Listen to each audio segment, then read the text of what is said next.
আসসালামু আলাইকুম। আজকে আমি কিশোরগঞ্জে যাচ্ছি পাগলা মসজিদে। আসলে এই পাগলা মসজিদে অনেক কিছু দেখার আছে, ইনশাল্লাহ সব কিছু আপনাদেরকে এই ভিডিওর মাধ্যমে আমি আপনাদেরকে দেখাবো। অবশ্যই আপনি সম্পূর্ণভাবে ভিডিওটা দেখুন এবং আমার পাশে থাকুন। ইনশাল্লাহ আমি এখন কিশোরগঞ্জের উদ্দেশ্যে রওনা দিলাম। সবাই আমার জন্য দোয়া করবেন ইনশাল্লাহ। প্রথমে রেডি হইলাম, রেডি হয়ে এখন গাড়িতে উঠলাম। গাড়িতে ওঠার পরে আমি অল্প সময়ের ভিতরে চলে গেলাম।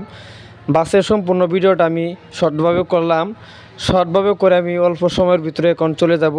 আমরা এই যে গাড়ি থেকে নামলাম, নামার পরে এখন এখান থেকে 10 টাকা ভাড়া। এই যে আমরা এখন এই যে কাছাকাছি আইসা পড়ছি। এই যে দেখেন দেখা যায়, এই যে মসজিদ দেখা যায়, পাগলা মসজিদ দেখা যাইতেছে। এই যে আমরা কাছাকাছি আয়া পড়ছি, পাগলা মসজিদের রাস্তা খুব সামনেই।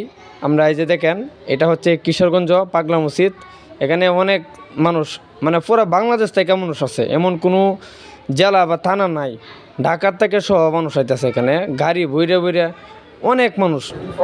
মসজিদের বাইরে, ভিতরে, বারিন্দাত, কিনারে, হ্যাঁ, বাথরুমে, সব জায়গাতে মানুষ আর মানুষ। আসলে মেন যে বিষয়টা আপনাদেরকে আমি দেখাইবো, পাগলা মসজিদের যে খতিব, যিনি জুম্মা নামাজ পড়ে, আসলে অনেক সুন্দর। ওনাকে দেখলাম, আলহামদুলিল্লাহ। আসলে ওনাকে দেখলে বোঝা যায় উনি একজন ভালো আলেম। এরপর আপনাদেরকে আমি মসজিদের ভিতরে কিছু অংশ দেখাইবো ইনশাল্লাহ। এরপর আপনাদের যে এখানে হচ্ছে মুরগি এগুলো রাখা হয়, আর এখান থেকে ছাগল কিনে মানুষ এখানে আবার দান করে বাজারের মতন। এরপর আপনাদেরকে দান বাক্স দেখানোর চেষ্টা করব। এই যে দেখেন দান বাক্স, এখানে কয়েকটা সিন্দুক আছে। এই সিন্দুকটির মধ্যে টাকা দেয়, এরকম 15-20টা সিন্দুক আছে এক লাইনে। এই যে এক সিরিয়ালে প্রত্যেকটা